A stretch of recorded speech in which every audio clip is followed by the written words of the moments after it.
Peoples of the universe, please attend carefully. The message that follows is vital to the future of you all. I would love to know what that message was going to be, right? I would love to know what the master would have done, especially the Amy master. Man, that would have been strange. I want you to first bring me all your Marmite. Marmite. Speaking of which, I got a very lovely gift today of some Marmite. Now, I don't get Marmite so often here out in the Holy Land. Not a Marmite, what's a plentiful zone. You can get it. But a friend of mine, a neighbor, had these little mini packets of it and dropped them over. I was like, oh, Marmite, baby, Marmite. The rabbi, like, I might have a bit of Marmite tonight. I might indeed. It is freaking freezing. It is wet, cold, and rainy. It is miserable. But here's the weird thing. Yeah, it's such a representation of what Judaism is like, right? Because in Judaism this time of year, rain is a huge blessing. We look at it, go, yeah, and I'm like, oh, it sucks ass. It's cold. It's wet. And oh god. And my house, which is I'm very, very happy with, right? Our house was built for us by my stepfather-in-law, right? Didn't make a penny on it. And you know, Paul called in favors, and we got a much nicer house than we could ever afford. I'll be forever grateful, right? Forever grateful. Somehow, isn't it like he died a few months ago, right? Somehow, he ended up being buried in Hebron, right? This very, very coveted, disgusting, right? It is a flea pit. Oh my god! Oh, it was so dirty. But it's very, very coveted spot that you're not in a graveyard that is like only the most holy people got to be in. It was like crazy. They got to be buried there. Right, it's what you always wanted. I don't know how they did it, man, but I don't know. I'm glad they did. Anyway, but the roof leaks in a few spots, right? And because he built it this wacky way that he would only build this way, right? This is such a Jew. Oh man, this is what Jews do, right? They work out a way of doing something different and say, I'll do it my way. I'll do it my bloody way, right? Maybe that's like everybody, but I know it's more, for me it feels like a Jewy thing. Okay, I'm getting a bit of inside Jewy knowledge there. Yeah, we're kind of know-it-alls, right? And we really are. I didn't realize that. Yeah, fair enough. Every stereotype's true. I mean, not the ones that are drinking blood. No. All the normal ones. Terrible tippers. It's like I can tell you from personal experience, I hate tipping. I hate it. I'm like, I do it. But it's like, oh no, why did they put it on the bill? Put it on the bill, we wouldn't complain. It's like what we do. Well, Jews like to complain as well. We're very good at that. Having said that, man, okay. Here's an interesting Jew-only story, right? I'll let you into it. Yeah, I think it's a really interesting story. I was at a shiva today, right? A shiva. Oh, God, I had to go out in the raid. I wasn't happy about it. A 93-year-old member of our community who everybody loved, right? Oh, my God. He was always in synagogue. He loved synagogue. He had the best attitude. Like, always smiling, always, like, upbeat, right? And he's seen some stuff in his life, right? This guy, he was just a happy guy. It was wonderful having him around, right? So he passed away. And then, in Judaism, you do this thing called a shiva, where you go and the direct relatives sit, in their house, and you go and visit them, and they chat, right? You go and visit, and it's a bit of a huge diss if you don't go, right? And then you can kind of get out of it if you say, oh man, you call them right away, say, I'm so sorry, I thought it was tomorrow, right? Which I nearly missed it, right? Oh, thank God I did. So anyway, I'm like, schmuck, I should have gone on Sunday when the weather was good, but no, I had to go out. So I went out and just stopped raining, actually. I was quite happy. I had the umbrella with me, just on the safe side. It rained a bit. Anyway, it's cold. Wasn't happy about it. But while I was there, they were talking about, the 40s and when they came to Israel and things like that. And so that when they were living in, this is from their their parents lived, his generation lived this. They are saying like when they knew people from the old country, from Europe, were killed in the Holocaust. Like, when do they know about like everything that went down? Right? And they said, they all said the same thing. It's crazy. It's exactly like I say, social media essentially. It's like the way people communicate to them. You would get lots of letters, right? You just said lots of letters, right? And so there's all these letters going backwards and forwards from Europe to America to England, right? Suddenly the letters, they said, no, something's up. And it wasn't just one person, it was like everybody, right? So, man, that's free. And then I guess you'll find it, but that's, it's all that dark side. Darker story, right? Oh my God, right? So it was 1945. And the guy who's passed away, he wanted to come to Israel. And he was too young. He was only 16, right? And so you have these things like this youth club called Bnei Akiva, which I wasn't in because I'm like, I wasn't religious growing up. And it's just this sector really. They are so into Bnei Akiva, right? This guy was super into it, right? And so you have like the older kids are like the leaders. So the older kids, they got to go to Israel, right? And they walked right into the 48 war and were killed, right? That's how we knew the letters stopped, right? It's the same thing. The letters stopped, and it was a very if you ever come to Israel, man, what's it? Gatiss, right? Yeah, it's a very, very, very famous kibbutz, right? I think Gatiss. It's very close to it. It's totally worth a visit, right? Because the story of it is, it was like that was the last place that fell in the 48 war. The last place that wherever the Jews were lost, they were all slaughtered, right? So it was that was the last one, right? And then they could always, there's like a couple people got out, right? Oh, one woman got out. One little girl got out, right? And she was the old woman relating the story, who is there working in the gift shop. That is freaky. You got the woman on the screen talking to you about like all these terrible things there, and she's in the freaking gift shop flocking your postcard. It's so Jewy. Welcome to Israel, ladies and gentlemen. Anyway.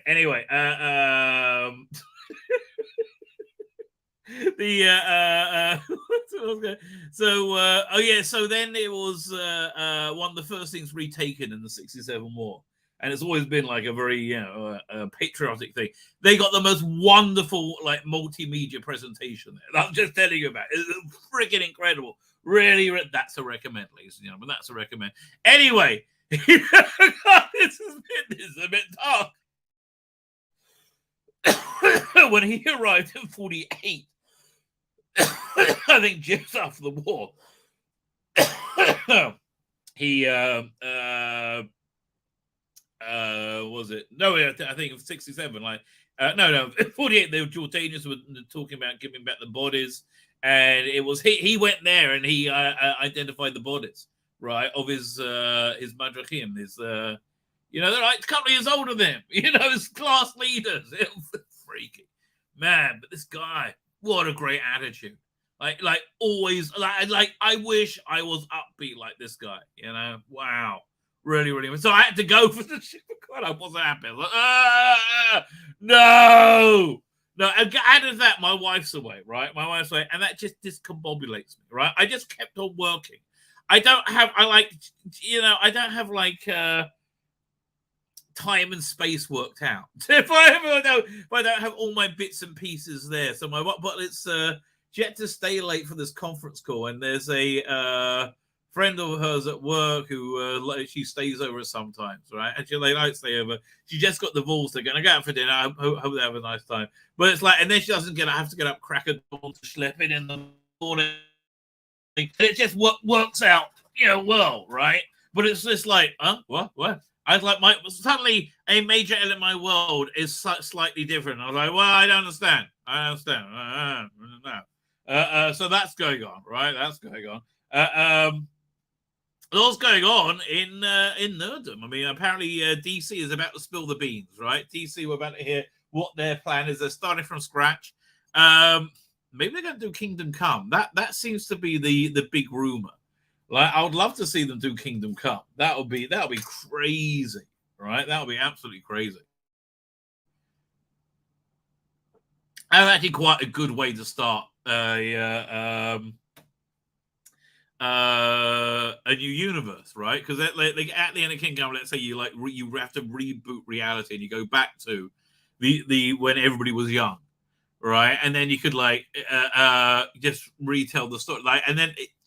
But again, you could have that classic Kingdom Come. I think that would be a really good idea for them to try and do Kingdom Come. Visually, it's awesome, right? Because here's the truth: as a culture, we're tired of superheroes. That's why we liked Suicide Squad, right? That's why, which was actually very good. I rated that highly. Right? That's why we liked Guardians of the Galaxy. We like the superhero movies that aren't superhero movies, right? Generally speaking, Shazam. Oh man. Poor Zachary Levy's about to have his balls handed to him, apparently. Bloody hell. He stepped out of line. He stepped out of line, but they're much more virulent now. You know why they're much more virulent now? Because, ladies and gentlemen, I'm here to tell you, as the thumbnail said, the culture war is won. The culture war is won. It's not like 1-1 yet. We're hitting D-Day.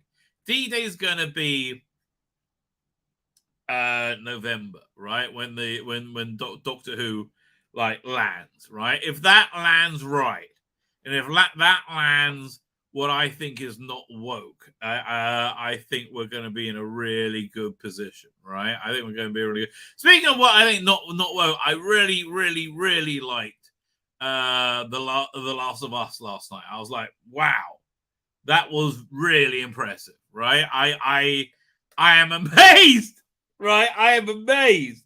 I was genuinely moved to tears by Nick Offerman's gay romance. I mean, really? If some people would have told me that just 2 days earlier, I'll be like, fuck off. What? No, I won't. No, I did. I mean, it was very good, right? I think the essence is there were characters who were gay rather than they were gay characters, but they we'll talk about it. We have to do that review tonight. There's too much bloody going on, right? So I have to review that because that's kind of like in a cultural digest, right? So I think to get that out, we definitely got to go over the Ross D. Davis, Mark Gatiss Times article. I've subscribed to the Times for you, ladies and gentlemen, right? I have subscribed to it. Was £1 for 6 months, but I'm good, right? I have I'm happy to have that. I'm subscribed to the Times, and so we got to read through that article. I realized Doctor Who magazine is coming out Thursday. That's going to be take up that show because I can't push anything off. We've got to look at the Picard trailer. But I have to tell you, the culture was over, and we won. Right? It's you're going to get pockets of fighting still, but it's over. Right? The tide's turned now. Right? They can't win. It's done. Right? Russell, and I think Picard's going to be good. Picard's going to deliver what the audience wants. I think the age of relying solely on identity and you're not being allowed to not like it is super over, right? And anybody who does that will find out. If you put out shit, you will have shit in your face, right? I'm looking at you, Mindy Kylie. right. You put out shit. You have shit, mate. Zachary Levy, he, when somebody said, do you think Pfizer is a danger to America or a danger to the world? He said, strongly agree, right? Seems to be a reasonable statement, but that's an anti-vax statement, boy. We don't allow that kind of talk around here. By the way, Zachary Levy, that's who they should have got for the return of Dr. Mysterio. That would have worked much better, and a different director. That director really cocked that up. Was not up for that job at all. It's a real shame. It was a real shame. If it was directed better, it would have been so much better. But they couldn't. Oh, Okay, if you're doing a superhero movie, don't do it flat. Do it like, like that. So yeah, I think look,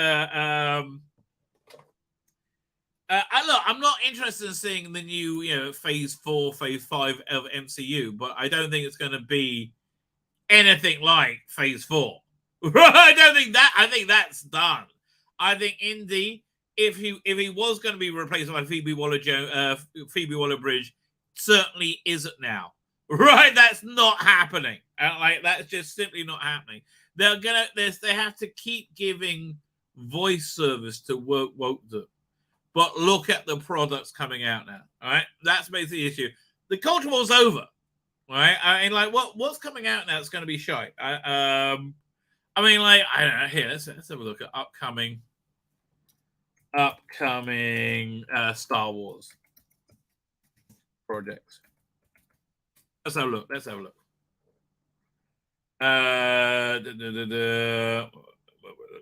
Should we look at IGN? Fine. Let's have a look. Share screen. Star Wars. I have no idea. Star Wars: The One is certainly the most iffy, right? Absolutely. There you go. Doink. Oh, come on, up you come. Yep. Well, I don't know if you see it, but I don't. Oh no. There you go. Here's the we accept everything. We're bending over and accepting it, baby. Okay, I have to do this. Just tell me, you cunt. Okay, and we got to get the... yeah, I know. Oh, get your clicks in. Mando 3. Yeah, I think that's going to be good. Who gives a shit? What is this? Star Wars Visions. That wasn't bad, actually. But again, doesn't really matter, right? I think that's going to be good. I think Ahsoka's going to be objectively good as a TV show. I don't think it can get by with just diversity, right? Yeah, this is probably going to be good too. I mean, really, previously operating under the working title Grammar Rodeo, Star Wars Skeleton who comes from Spider-Man No Way Home director John Watts. That's a good strong pedigree right there. The show takes place during the post-Return of the Jedi reconstruction. Great era. We love that era. Everybody loves that era, right? The Mando era, right? That follows the fall of the Empire. The same that the Mandalorian. Yeah, excellent. Yeah, Mandoverse. Perfect. Right? Reports Vanity Fair. I don't think we're seeing Fat Boba Fett again. Right? And we're not going to go through a travesty that was the Book of Boba Fett. I think that's done. A casting notice you're called out for 4 children around 11 to 12. The outlet adds, inside Lucasfilm, the show is being described as a galactic version of and becoming of age adventure films of the 80s. Shit. Oh, you lost me at the end, but look, I do like what's his name. I can't remember the name of the actor who's attached to that whoever that picture is. Oh, look, you speed up. Come on. It got okay to the end, but fuck me. A good 5 episodes of fluff, right? Okay. Controversial opinion. This is going to be good. This is going to be good in the same way Last of Us episode 3 was good, right? Yeah. It's going to have... I think, yeah, we were in for an age of representation, but not like... It's not going to feel like shoved in your fucking mouth. Right, I don't think anyone could really have a legit. Oh, legit. Yeah, you can have a legit. I mean, I don't have any. Let me speak for me. Right, I don't have any objection to Yasmin Finney being it as Donna Noble's kid. Right, that doesn't really bother me. Again, trans people exist. I don't mind them existing. I don't mind as long as they're characters, right? That was what was the problem with the Pete Matee Silurian Sea Devil piece of shit, right? With Joe Grant. That was great. Joe Grant was great. Baby Sea Devil, great. Global warming, fuck off. Hi, me and my lesbian friend here was just about to finger, and then we smelt some fish. Yes, we did, baby. Yes, we did. No. No, not like that. Okay. I think the Acolyte is actually going to be very good, right? And here's why I think it's good. I think Leslie Headland, for whatever you want to say about her, which may well be true, right? I haven't seen her put out substandard writing, right? Her writing has been her writing has been exemplary of everything I've seen. I've actually got to see that Spanish Doll, whatever it's called, season 2. Right, season 1 was good. I haven't seen her put out shit.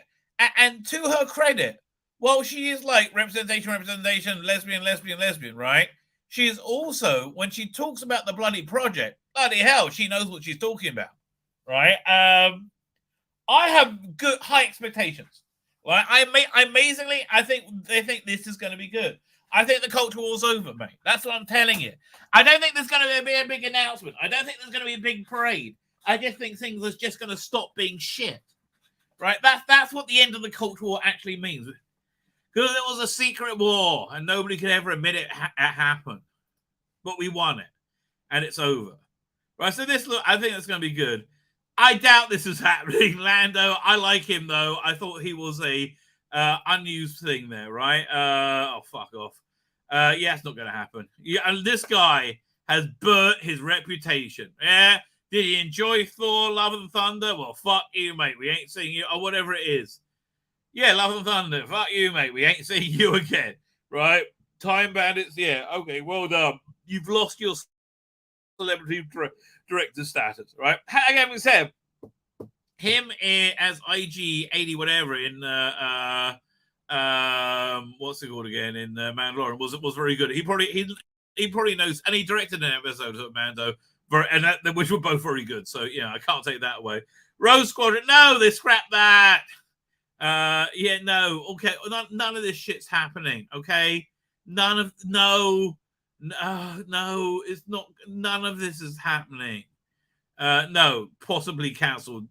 Definitely cancelled. Yeah, Ryan Johnson Trinity, suck my dick. The culture war is over.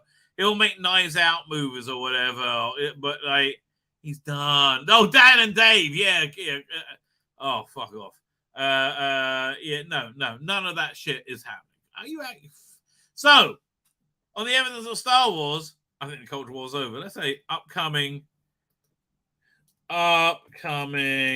Marvel projects. Blank. Let's see what they got coming out this year. What are we looking at? Wikipedia. There you go. Oh, we did phase 4. We're into phase 5 now, aren't we? Yeah. Shit.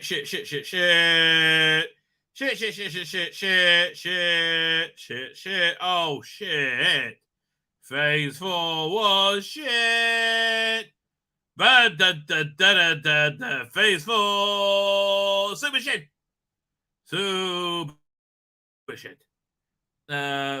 Phase 5. That's what we want to go to. That's coming up in phase 5. We got, I think Ant-Man and Wasp. Well, I'm not going to say it. I don't think it will be unwatchable drivel, right? I think that'll probably be something decent. Guardians of the Galaxy, well, I think will definitely be good. Marvel's fuck off. Captain America New World, fuck off. Oh, listen, we started these years ago. They're fucked, mate. You are fucked. Thunderbolts, maybe. Blade, maybe. But Marvel's and Captain America New Order, fuck off. Oh, are they gonna? Is that gonna hurt them? Yeah, it's not gonna be good, mate. Oh, the Marvels, really? Carol Danvers, Carolyn Khan, and Monica Rambeau. Yay! No. Okay, New World Order. If they get the right crew making it, maybe. I mean, Andy Mack is pretty good. Just like that last piece of shit was just a piece of shit. Thunderbolts actually could be quite good as well. That's the one like with Sebastian Stan and Bucky and White Wolf. All the off heroes, right? I like all of them, right? And Blade might be good too, right? Secret Invasion, Loki can't be. I mean, who knows? Who knows what all this shit's going to be like? Loki, Ironheart, Echo. Who knows? It sounds like Daredevil's going to be shit. So I don't know. The TV, look, TV's still small enough they can keep making shit, I guess. Although I just don't know how long it's sustainable for. Deadpool 3, yeah. Fantastic Four. Adventures of Kang Dynasty. Well, I don't know. I guess I doubt, I doubt it's really going to grab the imagination. So it looks like Marvel bringing up the last place. Yeah, these movies are fucked. I mean, Deadpool people see. Fantastic Four people see, but fuck me. You're fucked, mate. I mean, I don't know. The only one you got to hope with is Fantastic Four and Deadpool. I mean, like, off. Yeah, Marvel's fucked, mate. Bye-bye, Marvel. Let me get the chat just around later. So anyway, yeah, Culture War's over, baby. Culture War is over. Put some white candy. Doink! Dun, dun, dun, dun, dun, dun, dun, dun, dun, indestructible. Captain Scarlet. Da, da, da, da, da, da, da. Captain Scarlet is indestructible. You are not. Remember this and do not try to emulate him. Yeah, I put this out today. The Ace Adventures from a streamer did about a week or so ago. A Disney Plus Doctor Who spin-off that Sophie Alders is totally gay for. Darling, I get that you. I would really love to see this, right? I'm Ace. I bet you are, darling. Of course you are, darling, or something like that. That was the impression I got. That was the. I look. She shone out of a huge pile of shit. So, well done to you, darling. This came out the other day. Picard trailer. We are certainly going to look. Yeah, now shall we do that now? Let's look at the Picard trailer. Or should we do the chat first? No, we'll do a bit of this. Then we'll do the chat. Then we'll do Picard trailer. Right? We've got to do Picard trailer. Look, again, awesome. It looks awesome, and I think it is. Culture War's over, baby. This came out yesterday. Doctor Who Media Sphere, the Whooniverse is everything you ever dreamed of, and more. Yes, it is. Even lesbian Sea Devil Adventures. No. Oh, it's a nice sub. I like this one. The era of woke is over. Yes, that is Russell's message. The grown-ups, I think, are back in charge. Right? From here on in, we're gonna have great entertainment with compelling characters that are representative of everybody. I agree. And look, I really wouldn't be happy with like such an explicit gay drama in Doctor Who, but in Last of Us, why would I fetch? And like, what the hell? It's an adult show, right? I wouldn't mind that in Torchwood, right? Doctor Who, I wouldn't mind it. You see, here's the thing: when you can't not reference sexuality, that's just like it's a problem, right? They could have just been friends in that Sea Devil video trailer, right? Why? Like, I don't know. Like, why do we have to go straight representation? Like, no, that's. Whereas the reveal with Nick Offerman was very, very good, very strong, and very organic, right? I'm really looking forward to reviewing that with you, right? And you're gonna love it. Yes, we are. Yes, we are. I do like that taking tea on the bridge of the Enterprise D. I just think that just works for me, right? That's where they would take tea. I was originally going to do them as there's a Saturday Night Live sketch called the Ambiguously Gay Duo, right? And there was a live action version of it once. So I was going to do them as the unambiguously gay duo and Photoshop their heads on. Then I thought, no, I will get in trouble. Right? That will happen. I will get in trouble. Tomorrow's video. Oh, it is gorgeous. It is gorgeous. It was, I juxtapose Russell Davies' article in the Telegraph with the CBR article about Doctor Who is that season 14 or 15 is going to be the gayest ever. And that's a good thing. That's a good thing that Doctor Who will suck a dick. Why? Why does Doctor Who need to suck a dick? I want people to ask themselves that when they wake up in the morning. Why? Why do I need Doctor Who to suck a dick. I get that. I think my life would be fine without that, right? Having some random stranger in a post-apocalyptic, nightmare scape suck some of his dick, I'm totally fine with. That makes sense. So anyway, so Drosty Davis, no one watches anything just for representation, right? But I base my whole life on that being the only thing that matters. Rossi Davis tries to explain go woke, go broke to toxic fandom. It doesn't go well. And then we got this from last stream when we went over the other thing he did. It was he's been doing a lot of press recently as well. Oh, also we got like what's it? His new thing starts on Thursday as well. Man, there's a lot going down, Manny. Because I got the new Doctor Who magazine coming out as well. Rusty Davis drops major truth bombs about his new era of Doctor Who. Yes, he does, and he's freaking people out. He said, woke, but you got to write because you love writing, right? Like you got to write TV because you love TV. Rusty Davis loves TV, and it's apparent in everything he writes, right? It absolutely apparent in everything he writes. And also we do a profile. That's from last stream. The first Doctor, Stephen Noonan, on the process of becoming the Doctor. You were expecting somebody else. Fine. Let's get into a bit of chat. Then we will do the Picard trailer. Jean-Luc Picard. I love that trailer, man. I'm really impressed. I'm psyched for this show.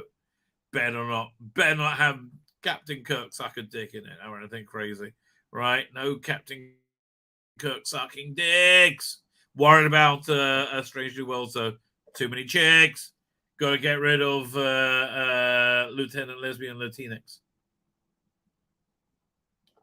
Got to get rid of that. Oh, yes. Fine, let's get a chat. Lonnie is here. How you doing, Lonnie from On Comics? How you doing? Catherine Fraser, how you doing? Oh, yeah, bright and early.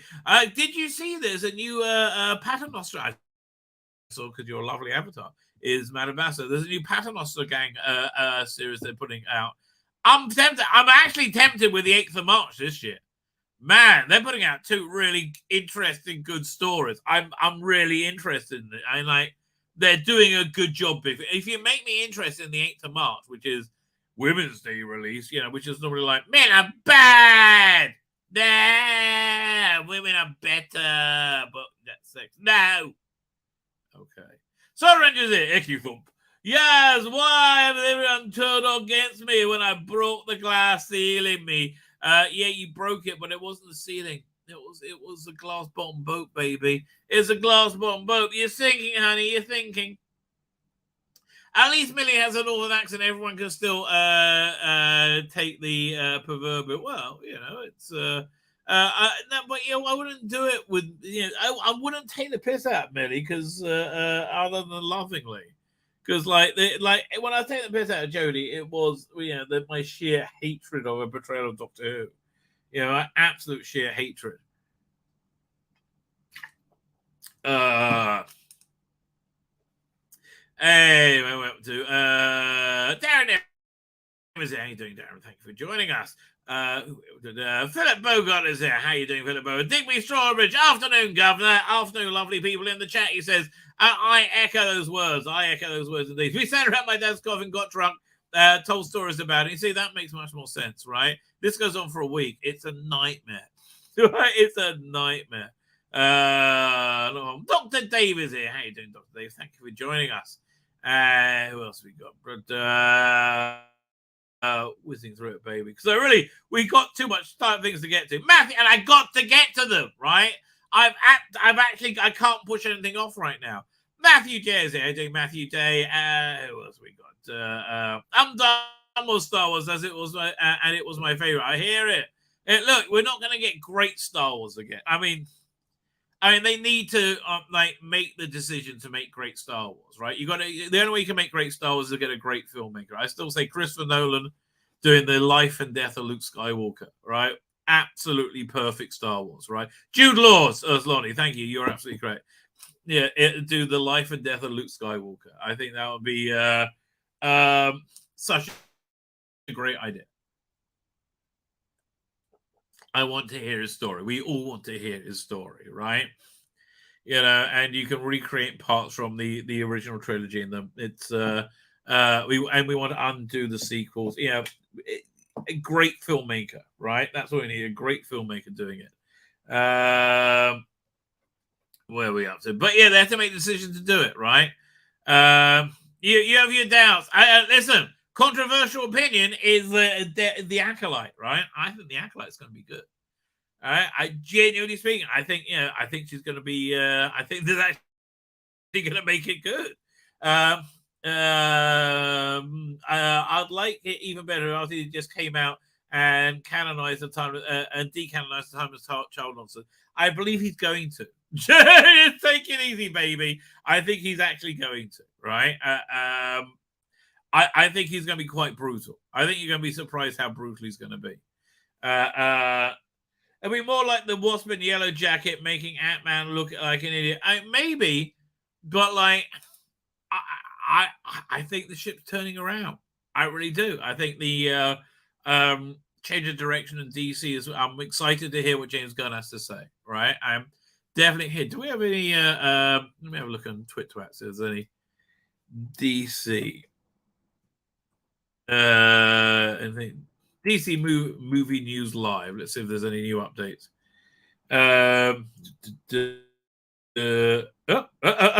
Yes, there is. Okay, fine. This is breaking news. Fine, I'm going to get this. I'm going to download this video, and this is breaking news. We're definitely going to watch. Right? This is exciting. I like it when we get breaking news. Here it comes. James Gunn giving over his plans. Okay, down.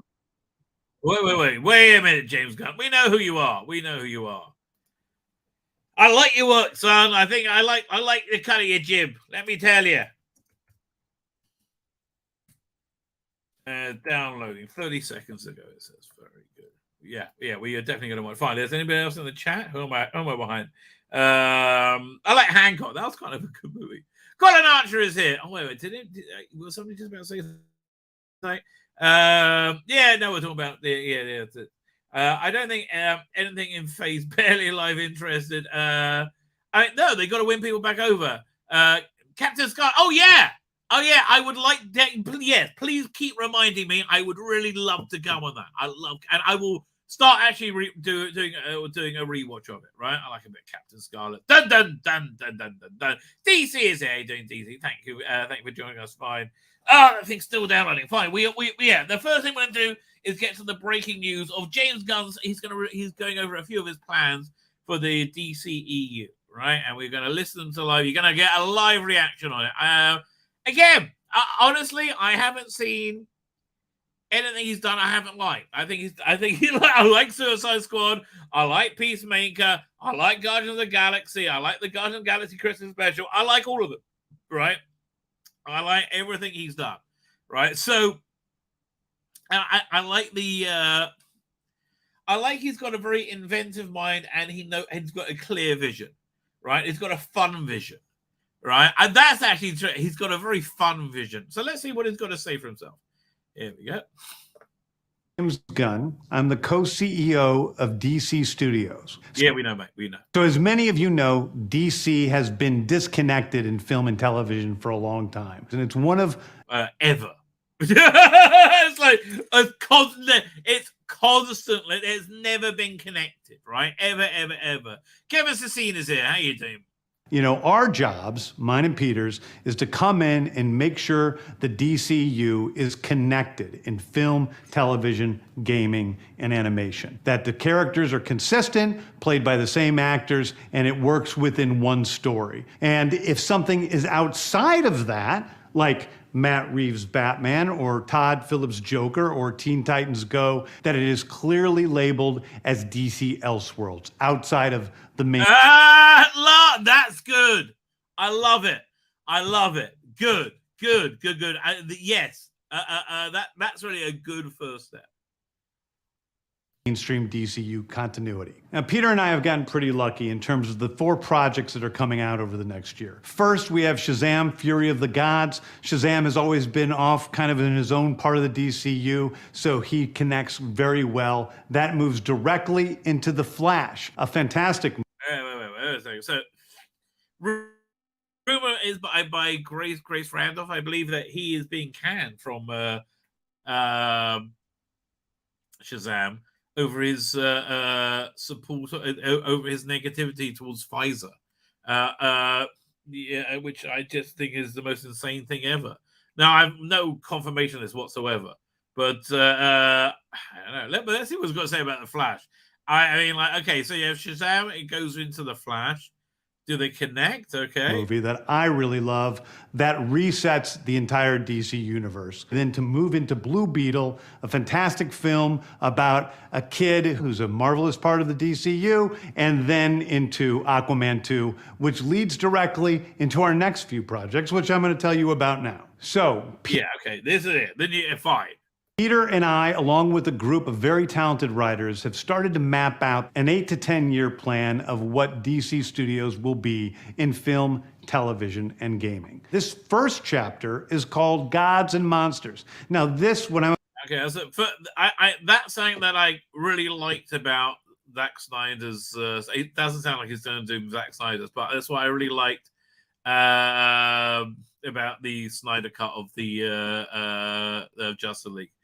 Gods and Monsters. That had that real genuine filter. But let's see what he's got to say. I'm about to tell you is a part of the first chapter. It's not the entire first chapter. The first project is Creature Commandos. Creature Commandos is an animated series. I've written all the episodes. Something we're going to do that's a little I'm in.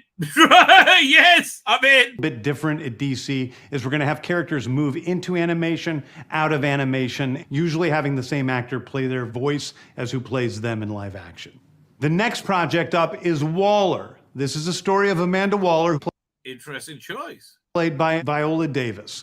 Viola Davis is going to team up with members of Team Peacemaker, and this is a story that's been created by Crystal Henry, who did what? TV. All right, so again, it's very much in that Peacemaker verse. But we want the movies, mate. That team is fine. All these projects I'm up for, right? Absolutely. What's the second one he said? Is this the second one? No, that's the first one. Okay, Waller. Viola Davis is going to team up with members of Team Peacemaker, and this is a story that's been created by Crystal Henry, who did Watchmen, and Jeremy Carver, who created the Doom Patrol. Crystal Henry did Watchmen? What? Wait. Citation needed? What? 1 second.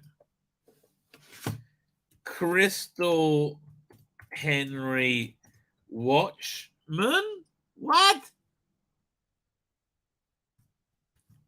Hang on. Who's Crystal bloody Henry? Okay, yeah. Oh, okay, I'm a bit worried. Which episode? There's one particularly good episode. What primetime Emmy? What's she written?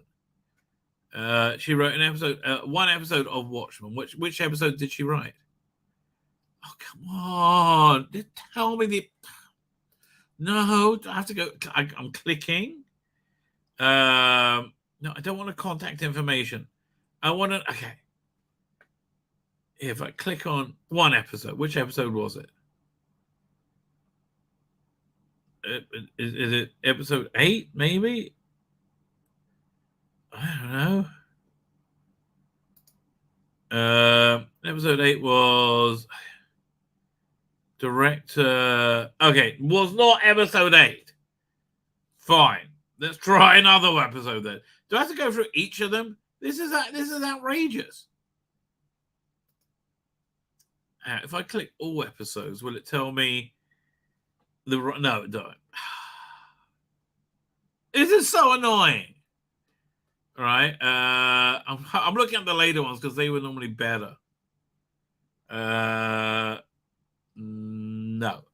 So what was it?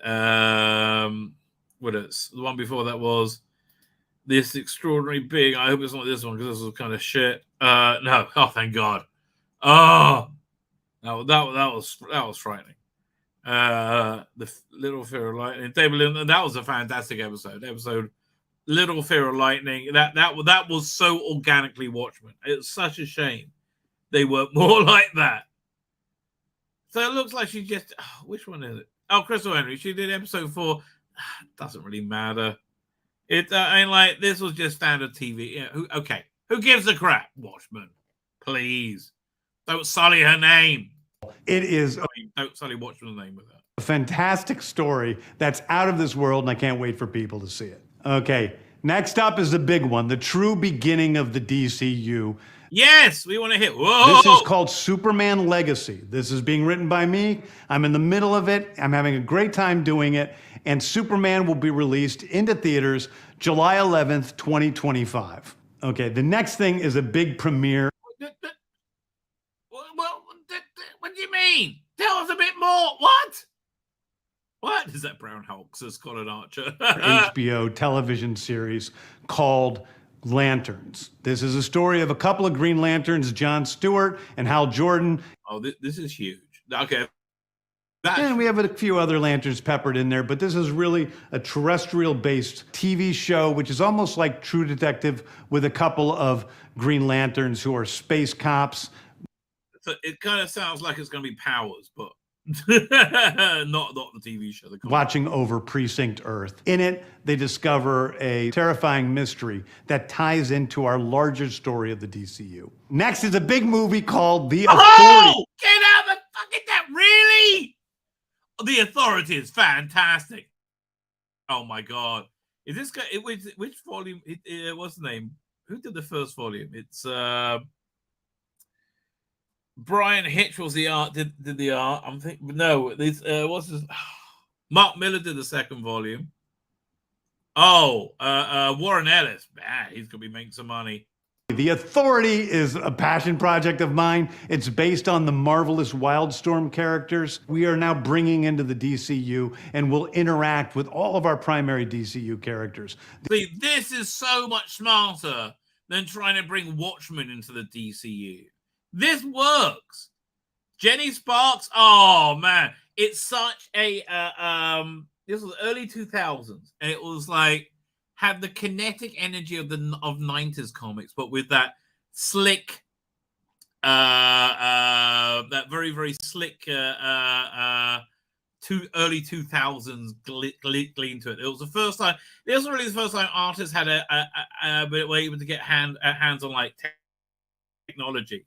And so Brian Hitch, the artist, he would draw things in layers in Photoshop, and like he would be able to like so it would have that feel of a special effect. It really, really, really was very good, very good.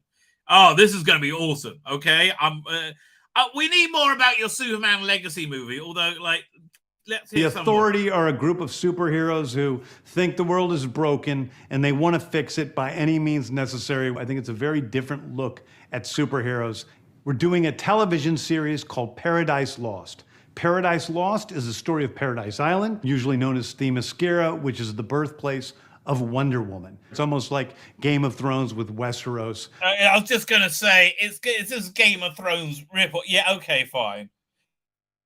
But yeah, look, the Game of it's not really Game of Thrones rip-off. It's like the sword and sandals stuff is a thing now, right? They made it popular again.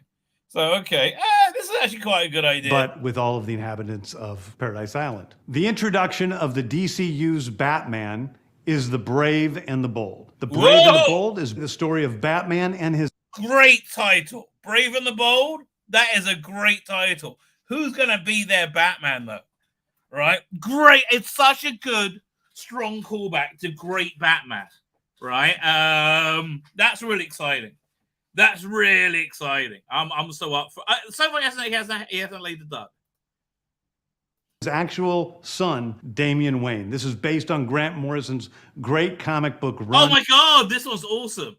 Damian Wayne is my favorite Robin. He's a little assassin who Batman tries to get in line, and so this is the story of the two of them and the beginning of sort of the Bat family in the DCU.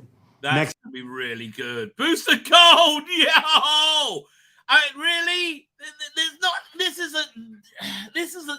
This is care and attention, right? Man, Booster Gold's gonna be great. Live action Booster Gold. Next up is a TV series called Booster Gold. Booster Gold is one of comics' really popular cult heroes. He is a fascinating guy. He's a loser from the future who uses future technology to come back to present day and become a superhero so that people will love him. And also, so he's super rich. It is basically the superhero story of imposter syndrome on an HBO Max series. One of my favorite comic book series from last year was Tom King's run on Supergirl, Woman of Tomorrow. You're saying very bad things now. You're saying very bad things. No, don't say Tom King. Tom King, who destroyed Batman. I didn't read his Supergirl, but... And so we're going to turn that into a big science fiction epic film. Now, Superman is a guy who was sent to Earth and raised by loving parents, whereas Supergirl in this story, she is a character who was raised on a chunk of Krypton. She watched everybody around her perish in some terrible way, so she's a much more jaded character. And that brings me to Swamp Thing, the last thing we're going to talk about, a very dark horror story in the origins of the monster who is Swamp Thing. And although it's totally outside of the rest of the DCU, it will still feed into the rest of the stories. Anyway, those are the stories that I can tell you about right now. I've loved the DC characters. Anyway, those are the rest of the stories. Anyway, those are the stories that I can tell you about right now. I've loved the DC characters since I was a child. They're incredibly important to me. I knew that this was a once-in-a-lifetime opportunity to do something very different. One of the things that's very important for me in all of these movies... By the way, we have some live reaction. They get on my nerves now. David and Wayne, no thank you. You don't like David and Wayne. He's a bit of a... I kind of liked it. I thought it was an interesting character. In TV series, is that the director's vision and the vision of the writers and all of the creators is unique and something special. Storytelling is always king. That's all that matters to us. And well, look, they say the same thing at Marvel, don't they? But you know what? I believe the culture war is over. Right? I think this is a signal the culture war is over. I didn't hear much wokeness going on here, did you? I mean, you got the what's the name? The Paradise Island series, but it's fine. Yeah, it's I didn't hear much wokeness going on. I think the culture war's over, and they lost. I want to be true to those stories. I want to be true to you guys and really give you something different than you've ever seen before. Anyway, thank you. Well, that's certainly true. That is certainly true.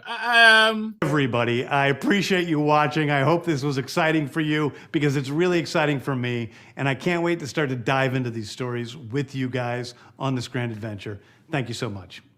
Okay. I mean, look, I'm hoping that either the Tom King story is a good one, or it's a good elevator pitch, which they'll change and make into something good, right? I think I'm intrigued. The big news question is what's his Superman?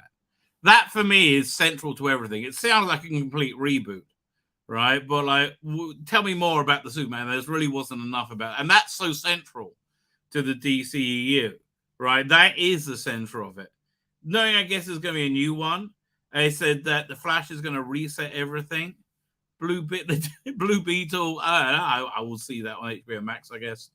And then what? I can't remember that other. And then the Aquaman 2. Yeah, okay. Who gives a shit, right? I mean, yeah, he's got to like just shake this stuff off. Look, it's a shame we've lost Henry Cavill as Superman. He's obviously got a different vision. And that's honestly, that's the thing what we all want to hear, right?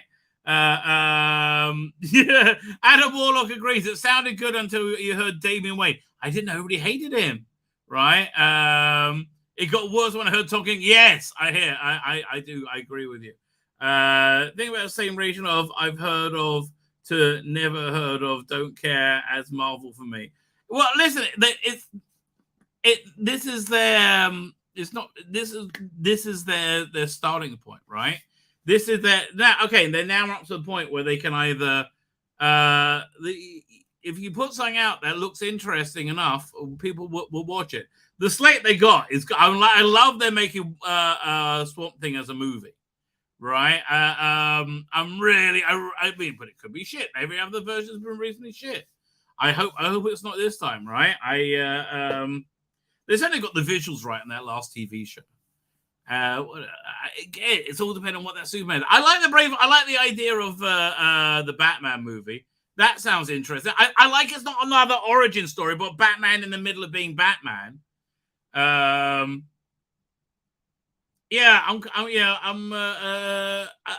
optimistic. Again, I really think, look, things may be crap because they're crap, but they can't hide anymore on representation. The Velma series, I think, is overwhelming proof of that. Here's the thing. It's like I realized, right? So it took me. I had this big revelation recently, right? That sometimes you're so overwhelmingly right, right? Sometimes you're so overwhelmingly right, and so overwhelmingly proved right that it short circuits everybody, right? It's like, and I think I've witnessed that in my life, right? I've been right, and everybody else has been wrong, about very vocally. I was very, very viscerally proved right? I was right, everybody was wrong. Everybody has, and because of that, everyone's got egg on their face, right? Not everybody, 80% of the people, right? But here's the thing: I realized recently. Why is it I'm not allowed to talk about, like, I'm not allowed to mention it? And nobody ever apologized to me. Nobody said you're right. And it's just, I was right and everybody else was wrong. It's the overwhelming. But here's the thing. If I mention it in any way, it's no good because you're too right. You've been too proved right. I think it's the same here. I think it's the same with Rusty Davies and Doctor Who. We're too proved right. Now, again, there's going to be remnants of shit. It's going to come for the next 5 years. Right? We're having a fallout from the culture war for 5 years, minimally. Right? Maybe a lot longer. But the culture war's over. The culture war's over. And you just got to pretend nothing before happened. Right? And then you can enjoy it. I'm going to give you an example of that. Let's look at the trailer for Star Trek Picard. The final series. They're not calling it Star Trek Picard Season 3. They're calling it the final series because they don't want you to think of any other series. Right? That's what's going on. Now, here's what I want you to do. I want you to watch it as if this is the first thing they've done. Right? This is the first thing. Nothing else happened. Just erase it all from your head. Right? And they were dicks. I agree with you. They were awful. The culture war was awful. But we won it. Right? And we won it so strong. We can't mention it. Right? We can enjoy Star Trek. Wait, watch this. We fight or we die. That sounds pretty damn good. That's a great okay, let's watch this trailer. Okay, firstly, great callback to Star Trek 2. They're calling back to the best of Star Trek is a good sign. Right? It's a good sign. It's that they want to be that sign. That doesn't make sense that 7 of 9 is a captain. No. But forget everything that happened before. Who knows what happened after Voyager? She's a captain now. Okay, whatever. All right, again, great. This is great. I'm getting the feels. They got the music. Here's the difference. During the culture war, whenever they touched Star Trek Legacy, it made it worse. When they had the Guardian Forever, whatever the stupid, shitty ideas they had, right, made it worse. Okay, but this is great, right? You get the feeling of him coming back to Starfleet again. I like this. Admiral on the bridge and Captain on the bridge. You will probably find this inspection boring for the likes of you two. Boring? Well, we won't be blowing things up. Oh, I think you will, baby. I think you will. You know, there's a really good book called The Captain's Daughter. I think Peter David wrote it. It was about the Enterprise B, right? The Excelsior ship with what's his name as the captain? Captain Harriman, but he was played by He's in Succession. That's coming back in a month. I'm looking forward to that. When does Seven Joys start? Forget everything, okay? Nothing. We don't know anything from the end of Voyager to now, right? Something happened. Who knows? Maybe it's a Seven clone. We don't know. Maybe it's an android. It doesn't matter. They just look. They want to have on. She's easy on the eye, and she's not snogging, a cracker. It's a good day. It's a good day, right? Really, that's the way of looking at it. 5. Taking or engaging in fire, crash. Yeah, oh yeah. So that book, The Captain's Daughter, fleshed out the character. What's his name again? He's in Succession, anyway. But I like they gave that whole crew a much more rounded thing. It was about Sulu's daughter in it. Sulu was in it. It's really good. I got to find that book. Landing expectedly or unexpectedly. Those were the days. This is just delivering what fans want. I don't even think it's over fan service, maybe, but let's have a look. There is something coming. Battle stations. Some kind of attack. I don't like that. The identical starships. That's a mistake. Oh no, they're not identical. You got one more design. These 3 are too similar, though. Right? Yeah, these 3 are too similar. Starfleet could be the target. There's a darkness. An all-consuming darkness. Now, who is that? Okay. And it is getting stronger. Jean-Luc, trust no one. They have to have Raffi in it, I guess, but I mean, again, forget everything. Remember, they can never admit they're wrong. That's not going to happen. That's not going to, because the reason they're never going to admit they're wrong is because we have been proved too right. Right? It's too, when you're proved too right, and this is a weird thing, right? I mean, it's like you have to just say, okay, then. Okay, because everybody just knows it. Jean Picard. We will have vengeance. I mean, look, Star Trek, good Star Trek always rotates around a great villain. She's really doing a really great job in this. And look at these visuals; they're lovely. Let's go back and have a quick look. Jean Picard. We will have This again. It's modern, yet it's organically the same. vengeance. You and I have traveled to the far reaches of space. But something's different now. This is the end, my friend.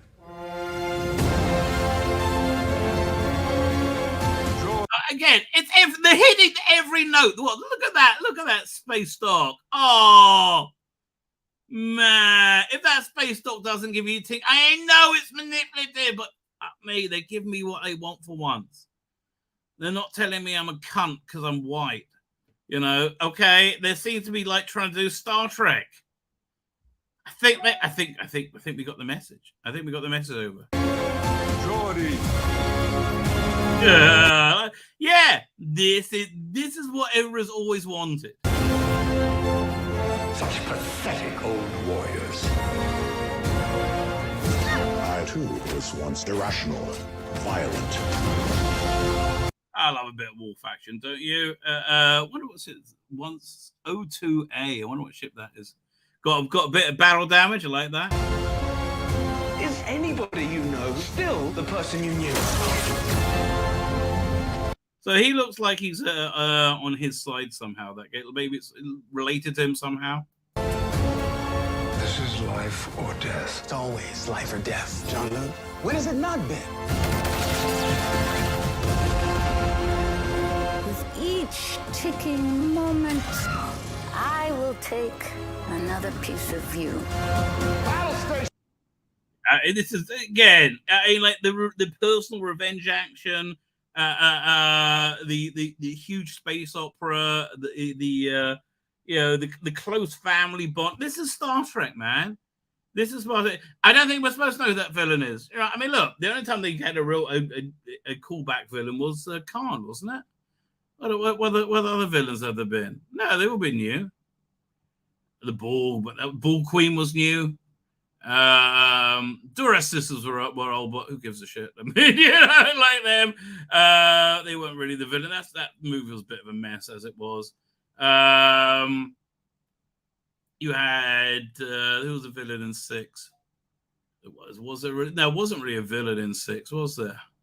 It was more like Star Trek politics. 5 was 5's fun if you really if 5's fun if you take an ecstasy. Do they still make ecstasy? 5's fun if you take ecstasy. 4, the villain is Mankind's Greed. In 3, it was Christopher Lloyd. Yeah, okay. The only time we had a callback villain was Khan. Fine, and Vija. Yeah, Vija.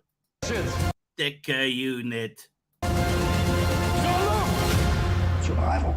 It's human nature, pal. We fight or we die. Got it!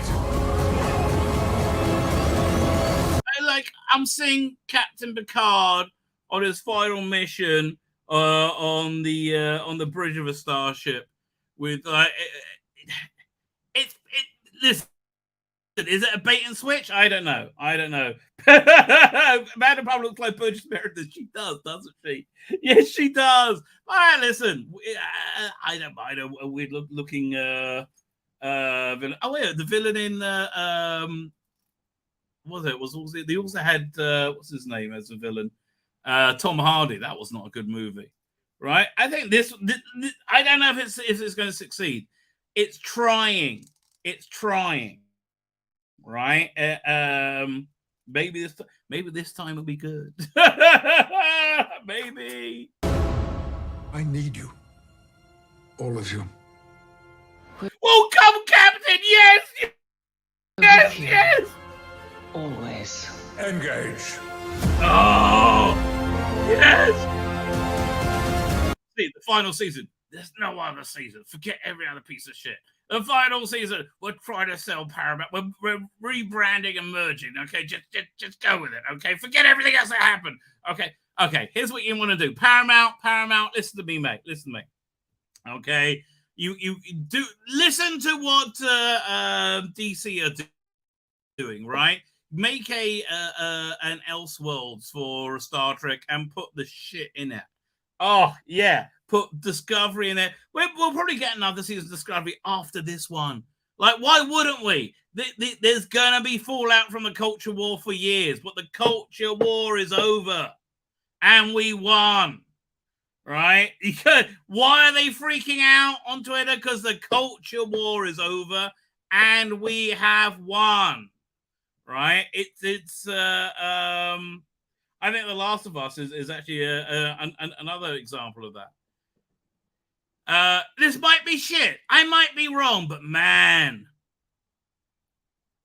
I think okay. Do you want to know what I really think? I see the energy turning. Man, the tides are turning. I keep telling you.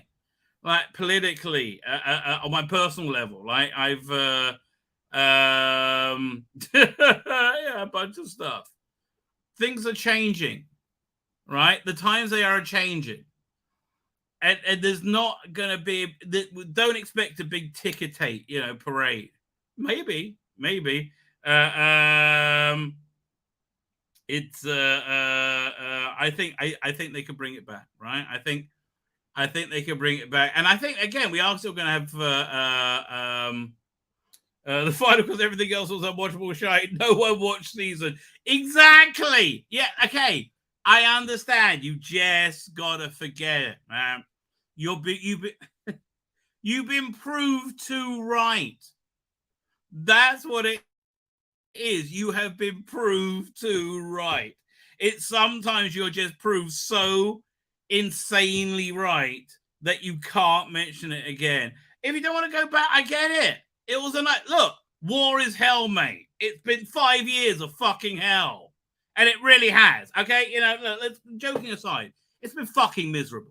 It's been miserable. Seeing them take everything we fucking loved and fuck it up. Fuck it up so you can make a stupid message. Like, it's been horrible. Right, man, there's a lot of pain involved in the culture war, right? A lot. They took a lot of blood very quickly. It was rough, right? It took us a lot. We weren't ready. Why would we be ready, right? Why would we be fine? Who thought this weird shit would go down? Oh, let's invade reality via comic books and weird shit that only weirdos will like, right? And like, what? And that's what happened, right? That's exactly what happened. They invaded reality using a bridgehead of culture, right?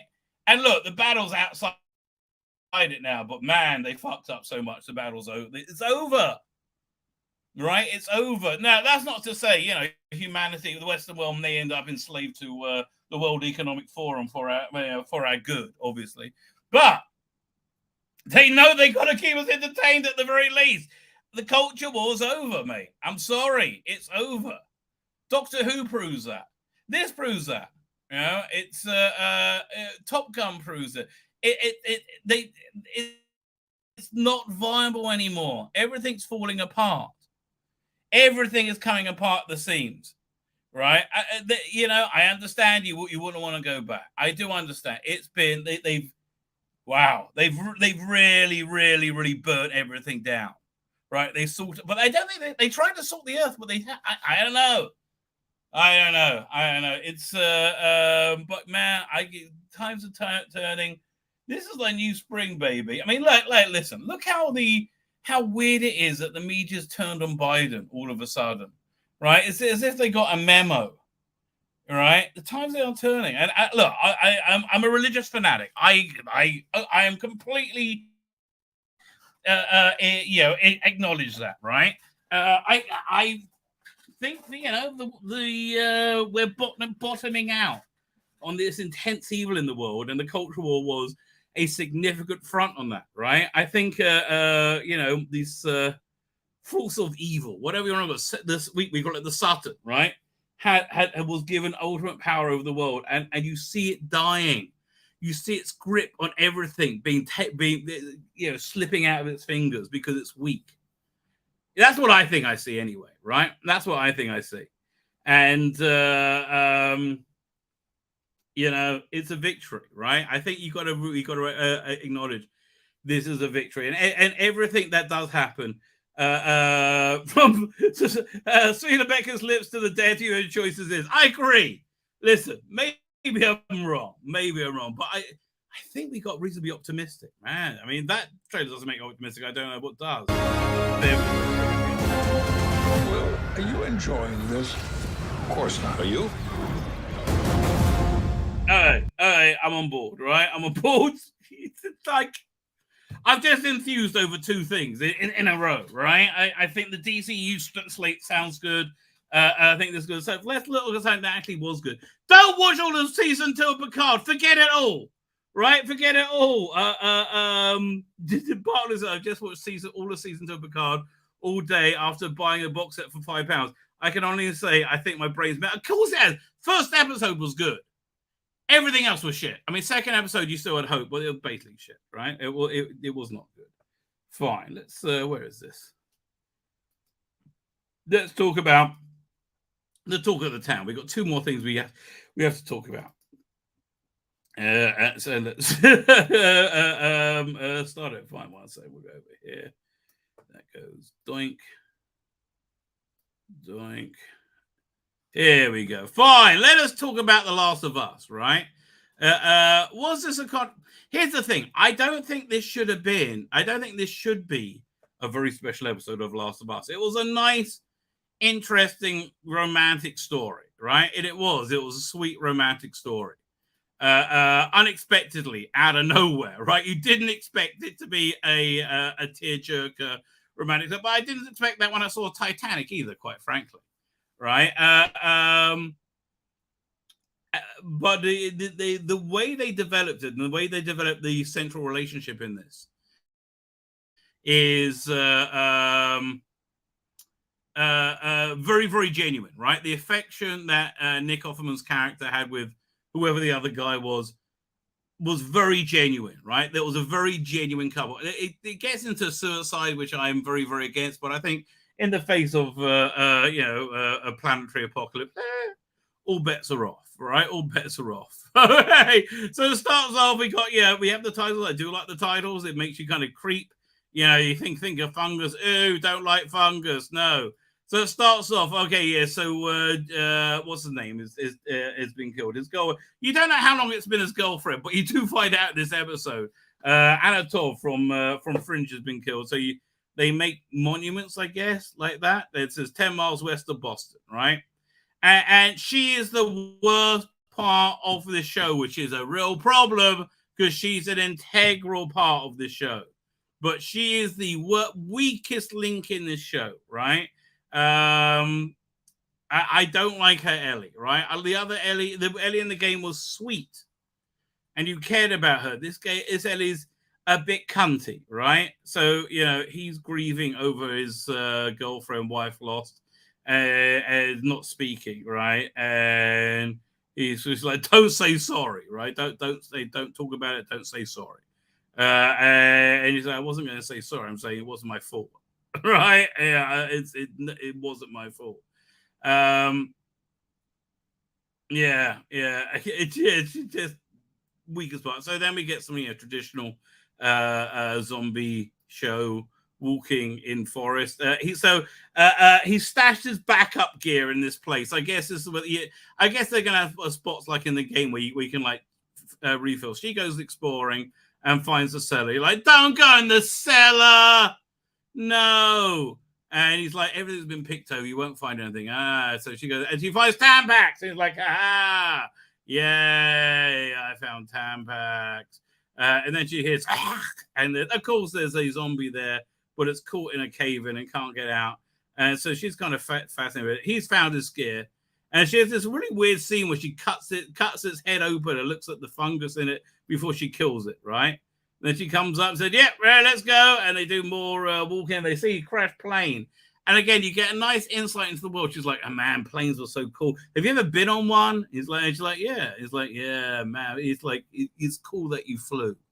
Right? It's it's boring. It wasn't that good.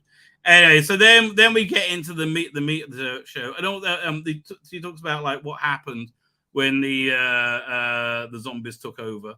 And he's like, went down Friday night. By Monday, everything was gone. Basically, I kind of get that feeling, right? So they find this these bones, and he says, "Yeah, what happened is they took people to quarantine zones. If they had room, they didn't have room. They'll just kill them, right?" And so she sees the bones left here, suitcases and teddy bears. So nice writing direction here. You see this woman's dress, and then goes back to her in 2003 with a baby. Really? Did we see the baby? Oh yeah, we do. Oh really? Oh man, that's a bit grim. So they're being evacuated. Meanwhile, in the cellar is Nick Offerman.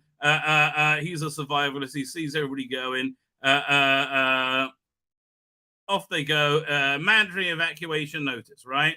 After he's gone, he comes out of his secret hiding place and checks around, makes sure nobody's gone. Hey! So he goes and gets all the stuff, fills up all these barrels of gas, and he fortifies the. Oh yeah, as he's picking up supplies, the electric goes out. Like, whoa, that was quick. I thought that would go. I thought that would take longer, but no, electricity went out.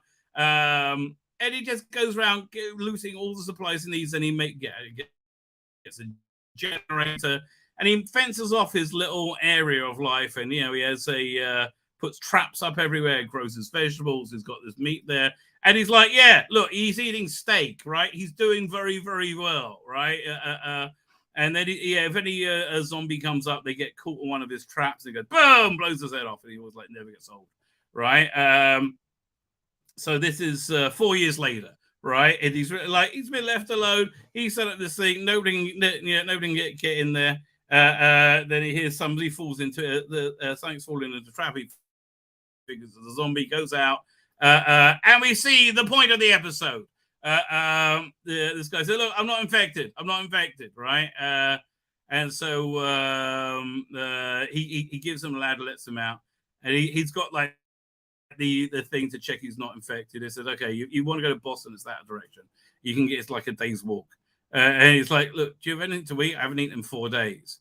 He's like, "If I say yes to you, and I have to say yes to every bum who comes. You're going to tell people, and every bum will be at my door." Right? So I won't tell anybody. Really, I genuinely won't. I'm starving. You got something to eat.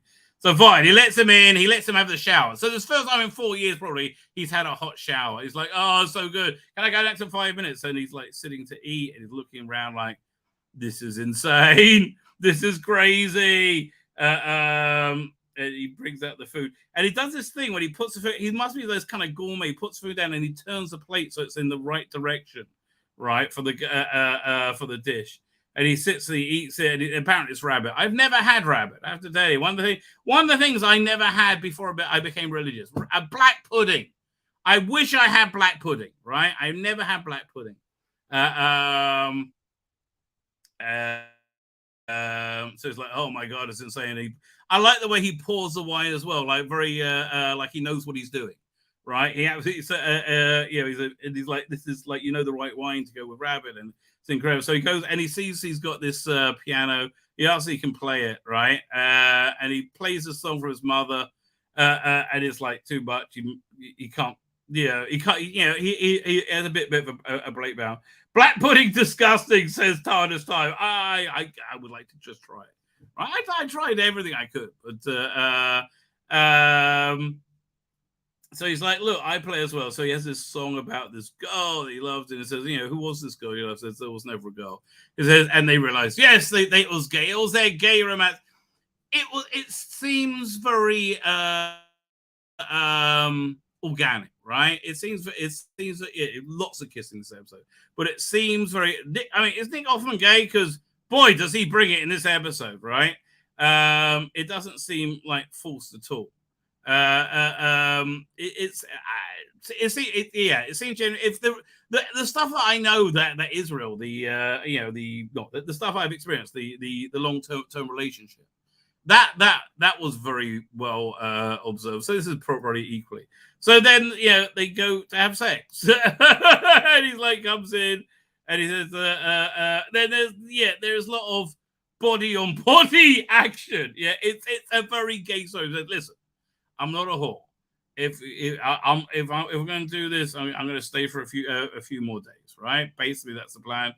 And then he goes to blow him. Next thing, 3 years later, must have been a good blowjob, right? And they're having a bit of a row. He's like, okay, look, I want paint. I want to fix up the fence over there. This is my street too. I want you to get me some supplies so I can fix the store. The boutique. It's like I want this to look nice, right? And when he first there, he was like looking at the dust, and you can see they're very different people, right? They're very different people that kind of connect, and it just feels very, very genuine, right? So it's like fine, I'll get this for you. And we're also going to have friends. He says, what? He said, yeah, I've met people on the radio. I'm inviting them for lunch. He's like, no, what? No, that's not happening. And it's happened. And he's holding a gun through the whole thing. He's not happy, right?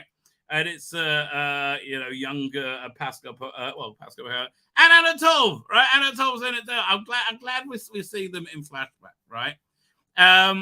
So it looks like they will have more of an official position at that time, somehow, right? I don't know. I don't know why, but they say, listen, we can trade. It's like, look, we're self-sufficient, right?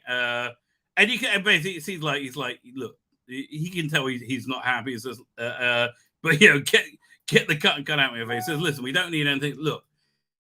Your fence over there, that's got a year maximum. I got 3 bells of whatever it is, this thing that will last 100 years, right? So we can make trades, right? And they're all powy. They're very, very happy to be together. He says, listen, you're going to need to ask us help from one time because the raiders are going to come. There's going to be a lot of them. They're going to have guns, right?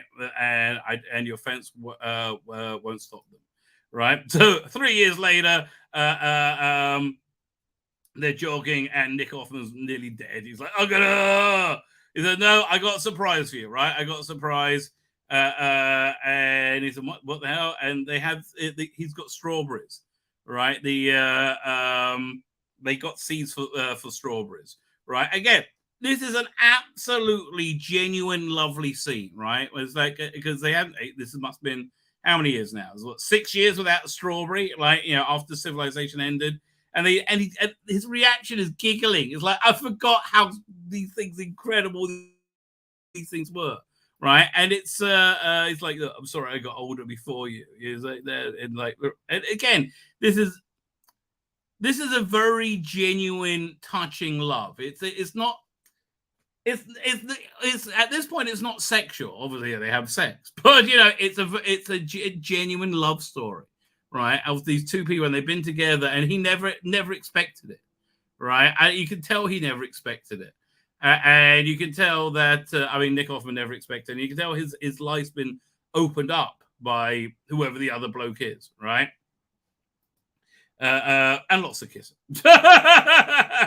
Then one night, then he wakes up, right, and these raiders come. Very, very cool scene. Right, just as I said, raiders are coming, bunch of them. There's what, 1, 2, 3, 4, 5, 6, 7, 8, 9. There's about 10, 15 of them. They go there, but they set off the trips, and suddenly these sparky things start happening, and then which starts the gas, and flamethrowers start like blowing them alive. Right, they're all like these defenses, like they're all on flames and like running into the fence and being electrocuted. He finds his gun, and he goes to see what's happening. He says, "Get inside!" And you see these people being burnt to death as they tried. They just getting caught in the traps, right? And he gets shot because he's distracted. And he's like, "Listen." His boyfriend's like, gonna try and take the bullet. I said, "Listen, the fence will hold them off, and the traps will kill them." But you have to call Joel. Joel, you can't be on your own. You have to call Joel, right? So he must have had like quite a close relationship with him now. That he respects him enough to tell him to call Joel. And it's like, and he's pouring out alcohol over it to sterilize it. And then he passes out, and you're like, well, he probably didn't survive that, right? He must be dead by now, right? So then it's 10 years later, right? And obviously he did survive, right? And but now the boyfriend has Parkinson's or something, I don't know. And he's been drawing and painting a lot, right? But he's lost control of his body, and it's they're an old couple, right? They're an old couple. They've been together 20 years now, right? This scene was so genuine when it helped him into bed. Right. This is, and he like this little peck on his cheek. Good night. I relate to that. Right. I relate to that. It's if you are lucky to have lucky enough to have a long-term relationship, it's like that. And it's Tim Paul made a very, very, very, very good point. Right. It was that there was a thing on TikTok where saying reasons not to have a baby, and it was like or not to destroy your life, and it was like there's all this push to not have kids, not connect with people. And look, the advantage of having kids and the advantage of having lifelong relationships is that one day we will all die, right? One day we'll all die. You're either going to be all alone, right? You'll be you'll be scared, and you'll call the nurse, and she'll just give you more morphine, and you'll start to pass out, and that's how you die. And the other way is you'll be be with your loved ones, right? So that's the advantage of this. So anyway, so he wakes up in the morning, and he's already dressed. He's like, well, how do you do this? It took me all night. I have a very good, strong plan for today. So it's like and basically says, look, today is going to be my last day, right? He's got Parkinson's or something. He says, but what if a doctor comes? He says they couldn't cure this before the the zombie apocalypse, right? This is just an incredible scene. I mean, like Nick Offerman. He's pro. I mean, this is award bait, but it's so genuine, right? It's so absolutely genuine. Said, look, so here's what we're gonna do. We're gonna go to the boutique. You're gonna wear whatever I tell you. We're gonna pick out an outfit. We're gonna get married. You're gonna make me the best dinner ever. And then we're going to have wine, and you're going to put these tablets in it, and I'm going to die. And you're going to take me to bed, and I'm going to die in your arms. And it's like there's no point. There's no world anymore. I can't function.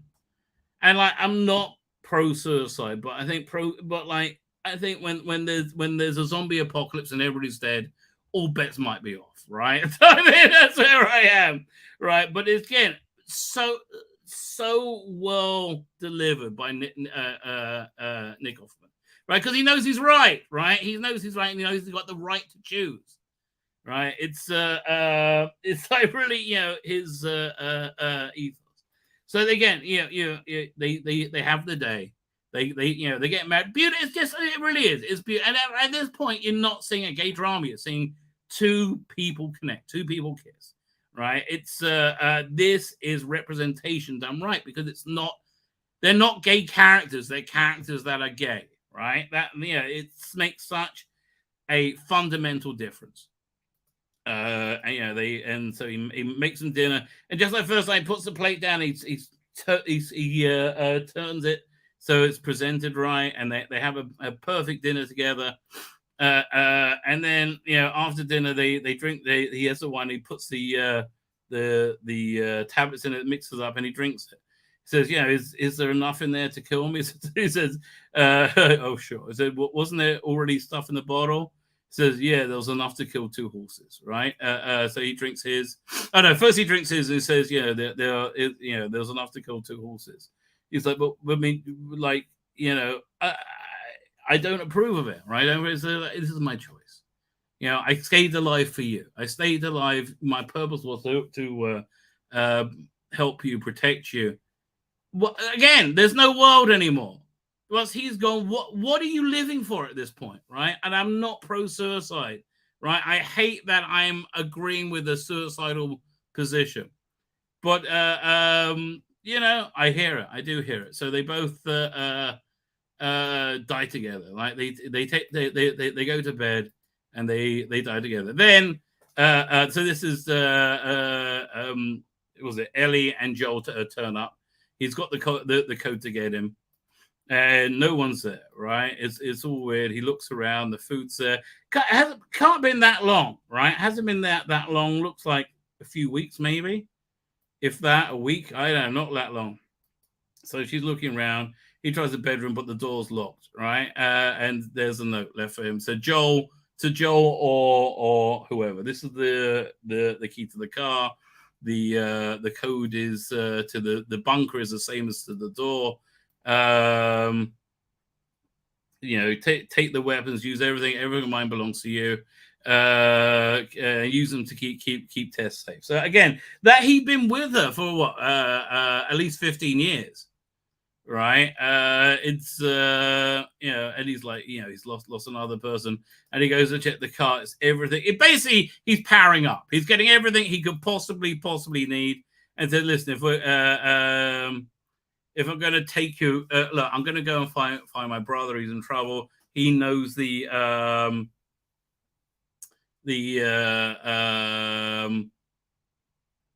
Fireflies. They may be able to get to this lab or whatever. But you come with me. You have to do what I say, and do what I say. So what I say goes. And she wants to go, but he says no. So they grab toilet paper. Right? And they basically power up everything. She finds a gun and stashes it. And she's never been in a car before, right? She's super excited. It's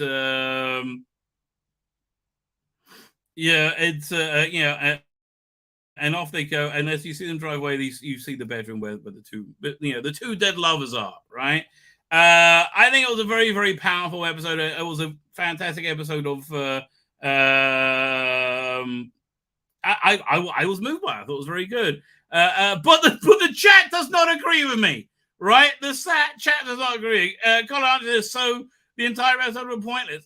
In terms of plot, yes. So this is something that I learned from learning to love Westworld, which I absolutely adore, right? I know people hated it. I absolutely adore it. Westworld was a show that wasn't afraid to bide its time, to use an episode to not forward the narrative, right? I think this did forward the narrative, right? You've got a much stronger idea emotionally of who Joel is through this story, of who Bill is, of who that world is, right? And it's I think that made, and also I think it was, bottom line, it was a compelling hour of TV, an hour 15 minutes of TV. It flew by. I didn't expect it to happen, right? I didn't expect to go, wow, this is incredible. But it did, right? I was genuinely impressed. So, good for them. Yeah, is what I say. Good for them. It's, I don't think it was pointless. I think that the point was to entertain. Right, it was, and it's just me for it. Listen, I do like stuff like that.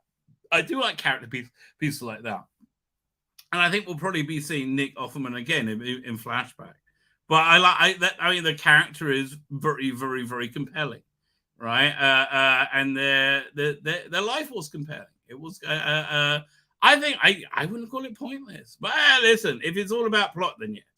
Right? I mean, look, I guess they powered up, right? That's what they did.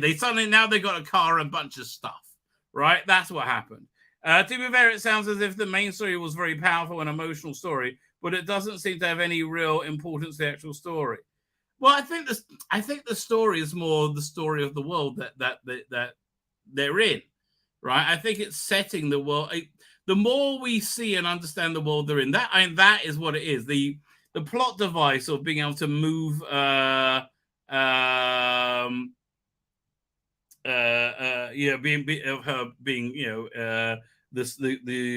cure to the virus or not, hadn't succumbed to the virus, whatever, or the fungus. It's somewhat. I mean, it's irrelevant, but somewhat, irrelevant to me, right? That's the same in the game. The game was all about the journey. It really wasn't about getting there. I can't wait for that episode of Doctor Who where they just focus on the daily life of Rose for 15 minutes. It won't be Rose, but they don't have the empathy. I don't think they'll do that. Doctor Who's a different animal, right? It's a big emotional, romantic juggernaut, right? It's not an adult navel gazing piece like this, which this is, right? I think it is defining itself. What it is. It didn't feel like it was woke baiting, right? It wasn't like saying, look, we're kosher because we're super, super woke, right? I think this was diversity done right. It was about character. It was a character-driven story that worked for me, right? Absolutely worked for me. In fact, the first 10, 15 minutes with Joel and Ellie was reasonably strong too. The whole thing with finding the zombie there, that was pretty good. It was a perfectly serviceable hour of TV. And here's the thing, I wouldn't call it woke. I genuinely wouldn't. I mean, yeah, it was a gay romance, but I wouldn't call it woke. I wonder, would Rusty David call it woke? Yeah, let's have a look at the at this. I see I got the article from the Times, right? Let's see how Russell D. Davies and Mark Gatiss plan to save the telly. Is it on the telly? More from the tap menu, whatever. Television's smartest duo share a lifelong addiction to the small screen, and their new show Nolly is a homage to the siren of the 1970s soap Crossroads. Yeah, I do like that they. I mean, would you say it's Mark Gatiss playing Larry Grayson in it, which I think is a lovely bit of casting. I am looking forward to this, but they do know television very well, right? I mean, a lot of people didn't like their Dracula series, but I think it knew the Hammer Dracula movies very well. Right, it represented those Hammer Dracula movies very, very, very active. They had the three different types. You had the the Transylvania Dracula movie. They had like the boat one. That was definitely a Hammer movie though. And then you had the Dracula in the present day, right? So yeah, I'd love to see them do James Bond because I think they know it very well, right? I thought Klaus Bang was also a good casting. I think they knew. I think what makes Sherlock so strong is they knew Sherlock Holmes very, very well, right? They know television very well as well, which I think is very important, right? Look, if they are going to work out and cure the ills of television, then maybe they should know it quite well. Let's see what they have to say. It's supposed to be a golden age, but British broadcasters are struggling. It's not a golden age. I don't know why they're saying is. While ITV begins a long trek to become a streaming service, the BBC is hard up and under political attack, and Channel 4 survives as a public broadcaster, but without sufficient cash to compete. Why isn't BBC a streaming service? Right? They already have iPlayer set up. That's essentially, what it is. BBC should totally be a streaming service. Right, right in the middle of all of this sits Russell Davies and Mark Gatiss, mainstream mavericks with a track record of creating prime hits. In about 90 minutes, they solve most of television problems. Over lunch, Davies explains how he would pep up early evening viewing on BBC, outlines his new vision for Doctor Who and its 6th anniversary, as its 6th anniversary is, and explains why angry new writers aren't creating great shows. Yes, thank you. Right, thank you. Oh man, it just had this whole thing over there. Does this? Oh, what happened there? Didn't mean to do that. Come back. Maybe. Okay, fine. Whatever it is. So, in short order, Davies conjures up solutions. Let's start with BBC's ailing 4 times a week soap EastEnders, and its often predictable pre-Watershed offerings of endless pregnancy, scandals, divorce. What would Davies do? Reduce EastEnders to 3 times a week, and you've got you created 100 spots of television a year. Very good point, right there. Right, I would use those to give EastEnders writers inventive teams who have created enough divorces and chases and drugs and murders to write sitcoms and come up with game shows. Okay, other types of entertainment. I guess. We don't really have sitcoms. Maybe I don't know. Yeah, he's going to go back to the early 80s lineup. That's what he wants. Then there's Doctor Who, a show that Davies triumphantly has restored to nation affection 18 years ago, but whose hold on younger viewers began to loosen. A lifelong fan, if he had been brought back as showrunner, what would he want to do? Well, he is a lifelong fan. He has been brought back as showrunner. What does he want to do? You make all the back catalog available first on iPlayer. He's absolutely right. If they want people, the reason he wants people to fall in Doctor Who is he wants there to be new writers. That's exactly the reason he wants people to fall in love with Doctor Who, right? And if you're a writer, like if you're a kid who's a writer, right, and doesn't know they're a writer yet, if you're a writer, you will love Talons of Weng Chiang. You will love, there's so much of old Doctor Who, right? You will fall in love with it. That's absolutely right? I can't swear that will happen, but there are contracts. It's our heritage. It deserves to be there so kids can fall in love with Doctor Who like they love Friends. You're absolutely right. The reason I span out Torchwood and Sarah Jane Adventures first time around, so they keep the channel controllers interested in the brand as a brand of the franchise. Yeah, there's something in Doctor Who to appeal to different people, right? It's like Doctor Who is that had both Torchwood and Sarah Jane going on at the same level, which were great hits for both those departments. Just fed into the family atmosphere of Doctor Who, right? It just made everything, it brought everything together. But everything was high quality as well, right? Everything was high quality. What about finding a new generation of TV writers? Davies thinks too many recent recruits are just too angry. A lot of them hate the media that ignores them. They're trapped into wanting a job in a medium to increase their representation. I think you're being too kind.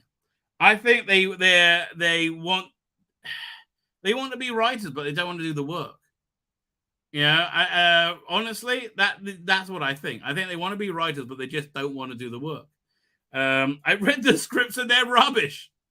Did you read the season 9 trailer? Oh God, I would love to hear him do a critique on that script. But he would never do it publicly, obviously. They're rubbish. They don't actually love television, so they don't know how to write for it. They don't care, right? Again, you can see it so much in comic books. They don't care. I'm so glad you said that. Gatiss said, sometimes I think I'm like Pollyanna because so many people over the years who I've been with so many people over the year who hate making television. They seem so miserable. That's the thing about the first production of Doctor Who, the Rusty Davies' first production of Doctor Who. I don't know, but everybody said it was a very, very happy set. They said about happy production. They said about Jodis as well, though. They never said that about Moffat's. Moffat's was apparently kind of miserable, right? Oh, he did go through a lot of producers. It seems that they go and work in the bins or something. It's hard work. It gives you ulcers, so you have to love it. Gatiss, to be clear, shares Davies' devotion to the small screen. They both relied on TV almost as their best friend while growing up. I kind of feel the same. I mean, I don't know. While discovering sexuality, well, I discovered mine with Nicola Bryant. That was quite a good discovery. I enjoyed that discovery, right? Let me tell you, that was a fun, if somewhat sticky and requiring of dry cleaning discovery. Their sexuality, distinctly less gay-friendly 1970s. I mean, listen, you had John Inman and you had Dick Emery. They were both supposed to be, and you had Quentin Crisp. I mean, it seems like quite a lot. Okay, I don't know.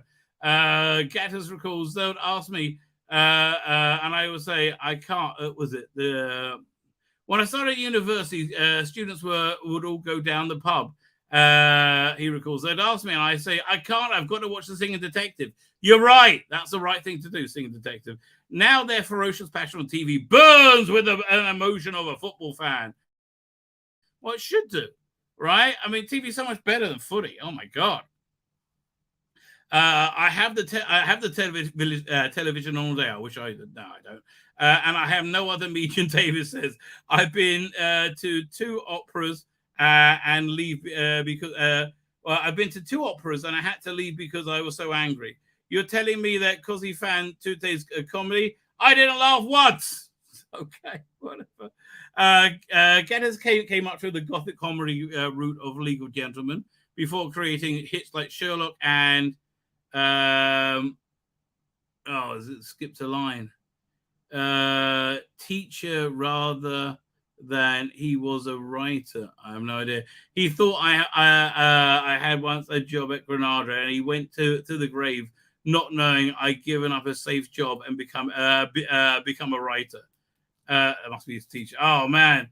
Don't Gatiss says, my brother-in-law, who knows me since 1999, recently said, do you write bits between when they're talking? Well, how would they even know where to go? Right? Gatiss and Davies, when I write comics, I tell people I write comics, they're like, what, you do the speech balloon? So I do that as well. But no, I like write the script. It's like, they have to write a script for comics. Well, how, like, they're not real. How will they know what to do? Like, Superman's a drawing. How will he know what to do? Doesn't matter. What else? Gatiss and Davies may be nostalgic about the days when television only had 3 channels, but they adore change. What I love about TV right now is a redressing of centuries-old rebalance for people that are finding that difficult. Gatiss said, well, it's being done very poorly. I'm sorry. It's being done very, very, very poorly. And there wasn't an imbalance. If there wasn't, I suppose there was always gay people. Okay, fine. I'll give them that, right? But it's still like 6% of the population. It's like, okay, can it be? I don't mind having 6% of representation. That's fine. Again, that's why I just was singing the praises of Last of Us. Antics Roadshow has non-white experts now. Okay, Country File is talking about problems of global warming is causing farmers. The revolution is being televised. Oh dear. Yeah, look, Mark, mate.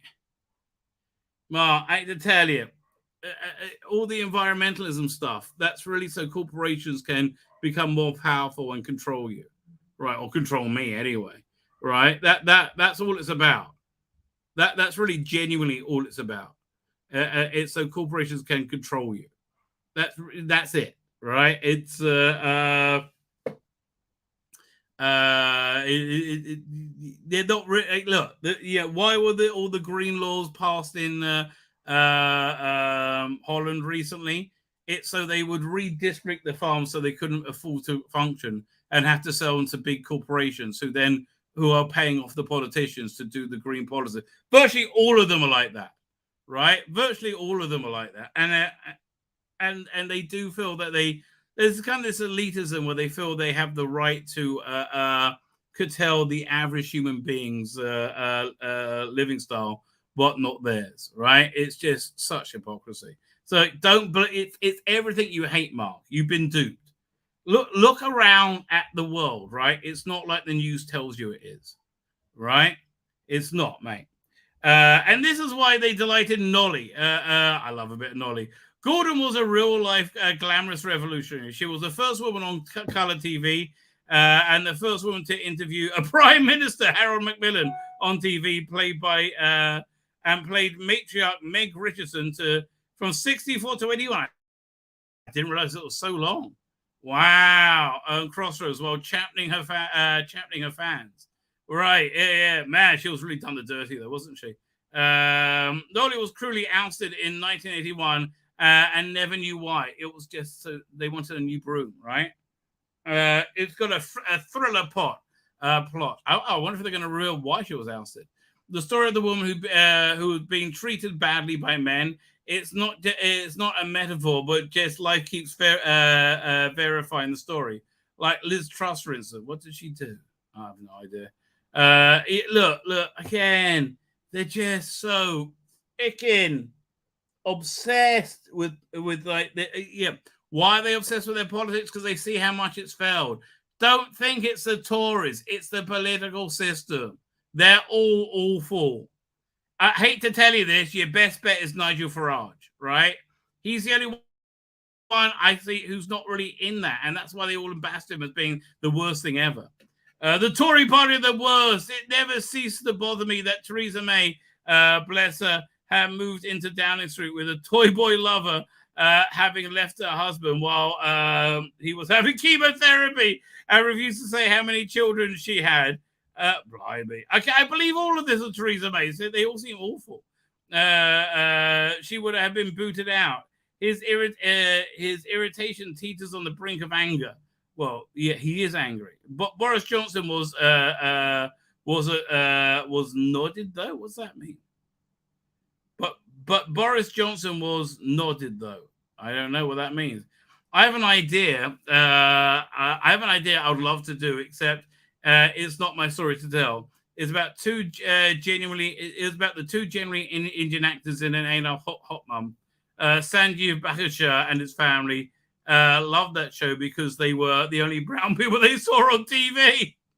Okay, again, dude, this is all just about making you feel like you're a good person, okay? Just tell good stories, right? I don't mind it being diverse, right? I don't mind it being diverse. I guess it just got to be good stories. And it's not going to be relentlessly not white men, right? It's like not white straight men. We've got to be in the mix too, right? And we've got to be kind of quite a bit in the mix, seeing as we're the vast majority, right? But if telling a story about two extras in a forgotten British sitcom seems unlikely, Nolly is proof that the sacking of a forgotten soap star can make a stylish, witty TV with the visual vim of film director Baz Luhrmann. Oh, he didn't direct it, did he? It's a queen loses her throne story for the rest of the world, Gatiss says. But it's for the UK, it's terribly symbolic. Everything on TV was changing, just like now. Channel 4 was coming, regional accents were coming. Yes, you never had that, right? New soaps were coming. People think that TV is trivial. But the changing of an era socially, and Nolly felt part of that. That's very interesting. I'm psyched to see Nolly. It's true, says Davies. I'm staying in Swansea, near where I grew up. I'm like a local gay. I'm like the local gay. I have a chat with an old lady, with the sexy young barista, with Molly on the corner, stuff like that. When I was 16, and all the kids would get drunk and hang out near there. It was inconceivable. I could have walked about being openly gay. You must never take that feeling for you must never take that for granted. And these television shows were very, very big part of that. We have seen Better and the teenagers making up new forms to change it all over again. I can't wait. Yeah, but again, he said that most of the TV being written today by the angry writers just isn't very good. Well, he agrees with them completely, right? So again, I would say the culture war's over, right? And this is the new détente, right? The new détente is we will put people in TV shows, things that we don't mind. We'll have gay and black people in TV shows, which nobody ever mind. And you always hang gay and black people in TV shows, right? But now they feel they got to do it, like just say they're doing it when they do it. But I think we're going to get good TV shows. Again, I think Picard's going to be good. I think the new DC slate all sounded good, right?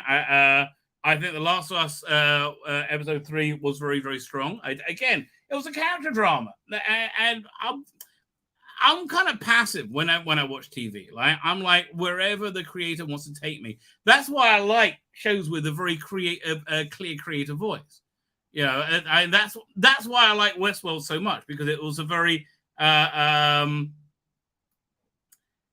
was I going to say? It was a very intensely written. Everything